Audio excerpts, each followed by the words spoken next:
नमस्कार, मी पंजाब डक। आज आहे 1 एप्रिल 2026। मी जात आहे शिरोळ, दत्त शिरोळ कारखाना कोल्हापूरकडे तिकडे जात आहे। आणि तिकडे जात असल्यामुळं तर या ठिकाणी राज्यातले सर्व शेतकऱ्याला या ठिकाणी अंदाज देणार आहे। कारण की राज्याचे आता येत असताना खूप फोन आले, आज पाऊस येईल का? तर राज्यातल्या सर्व शेतकऱ्याला सांगू इच्छितो, इकडं आज कोल्हापूरकडे जात आहे म्हणून त्या कोल्हापूरच्या ऊस उत्पादक आणि साताऱ्याच्या शेतकऱ्याला सांगू इच्छितो की तुमच्याकडं आज एक तारखेला दुपारी 4च्या नंतर तुमच्या भागामध्ये चांगल्या स्वरूपाचा पाऊस पडणार आहे। म्हणून हा अंदाज कोल्हापूर, सातारा आणि कोकणपट्टीच्या पुण्याच्या शेतकऱ्यांनी अंदाज लक्षात घ्यायचा। मग सांगायचं झालं तर हा पाऊस तुम्हाला सांगू इच्छितो की अहिल्यानगरकडे पडणार आहे, त्याच्यानंतर नाशिककडं, नंदुरबार, धुळे, जळगाव, त्याच्यानंतर विदर्भाकडे, पूर्व विदर्भ, पश्चिम विदर्भ आणि मराठवाड्याकडे सगळीकडे आज बऱ्याच ठिकाणी चांगला पाऊस सुरू होणार आहे। म्हणून हा अंदाज लक्षात घ्यायचा। काल 30 तारखेला तर पडला, पण त्याच्यानंतर आजपासून परत आणखीन पावसामध्ये वाढ होणार आहे। आणि 2 एप्रिल, 3 एप्रिल आणि 4 एप्रिल दरम्यान चांगला राज्यामध्ये वेगवेगळ्या भागात दररोज ढगाळ पाऊस पडणार आहे। म्हणून हा अंदाज महाराष्ट्राच्या शेतकऱ्यांना लक्षात घ्यायचा। ज्यांचा कांदा असेल तर तुम्ही झाकून घेऊ शकता, गहू असेल तर ते देखील काढू शकता। ज्यांच्याकडे पाऊस नसला तर तुम्ही आता आणखीन 2 दिवसात काढू शकता।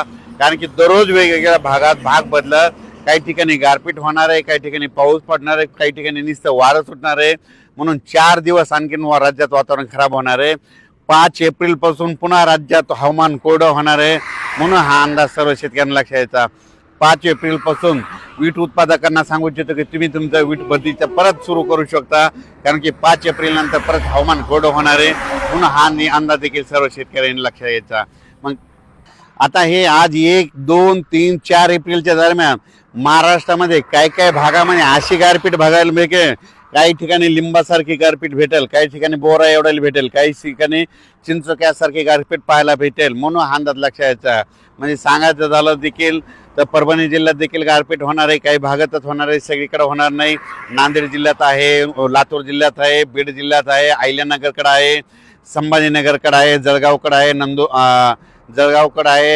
नंदुरबारकडे आहे, धुळे जिल्हा आहे, नाशिक जिल्हा आहे, त्याच्यानंतर कोकणपट्टीकडे आहे, साताऱ्याकडे देखील आहे, कोल्हापूरकडे देखील आहे, इकडं 2 पुणे त्या परिसरात देखील आहे, इकडं धाराशिव जिल्ह्यात देखील होईल, त्याच्यानंतर बुलढाणा जिल्ह्याच्या सिंदखेड राज्याच्या पट्ट्यात देखील काही भागात होईल, अकोला जिल्ह्यात होईल, वाशिमकडे होईल, त्याच्यानंतर अमरावती जिल्ह्यात होईल, अमरावतीकडे होईल, यवतमाळ जिल्ह्यात होईल, नांदेड जिल्ह्यात देखील होईल, हिंगोलीकडं, वाशिमकडं। म्हणजे प्रत्येक जिल्ह्यामध्ये 5-6 ठिकाणी तरी या 4 दिवसात मात्र गारपीट होणार आहे। आतापर्यंत काय भागात कधी पाहिली नसेल अशी एवढ्याली मोठ्याली गारपीट होणार आहे। म्हणून हा अंदाज देखील सर्व शेतकऱ्यांना लक्षात घ्यायचा। शेतकऱ्याने आपण आपल्या या पावसामध्ये विजेचं प्रमाण असल्यामुळं स्वतःची काळजी घ्या। पाऊस आला असताना लिंबाच्या झाडाखाली थांबत जाऊ नका, झाडावर 16% विजा पडतात। म्हणून हे देखील अंदाज शेतकऱ्यांनी लक्षात घ्यायचा। त्याच्यानंतर विजा कडकडत असताना आपली जनावरे झाडाखाली बांधू नका, झाडावर जवळपास 16% विजा पडतात। म्हणून हे अंदाज लक्षात घ्यायचा। शेतकऱ्यांना देखील झाडाखाली थांबू नये, झाडावर जास्त विजा पडतात। म्हणून ही अंदाज देखील सर्व शेतकऱ्यांनी लक्षात घ्यायचा। 5 एप्रिलच्या नंतर परत राज्यात हवामान कोरडं होणार आहे। म्हणून हे अंदाज सर्व शेतकऱ्यांनी लक्षात घ्यायचा। डाळिंब शेतकरी त्यांना सांगू इच्छितो की 5 एप्रिलपर्यंतच वातावरण थोडं खराब आहे। 5 एप्रिल पासून राज्यामध्ये लगेच हवामान कोरडं होणार आहे, उन्हाची तीव्रता वाढत जाणार आहे।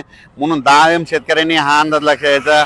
तसेच लातूर जिल्हा, नांदेड जिल्हा, त्याच्यानंतर चंद्रपूर, वर्धा, नागपूर, भंडारा, गोंदिया, यवतमाळ या जिल्ह्यातल्या शेतकऱ्याला सांगू इच्छितो की तुमच्याकडे देखील 4 तारखेपर्यंत, 5 तारखेपर्यंत नागपूर पट्ट्यामध्ये पावसाचं वातावरण राहणार आहे। म्हणून हा अंदाज लक्षात घ्यायचा आणि आपण आपल्या पिकाची काळजी घ्यायची। अचानक वातावरणात बदल झाला तर पुन्हा उद्या लगेच मेसेज दिला जाईल। धन्यवाद।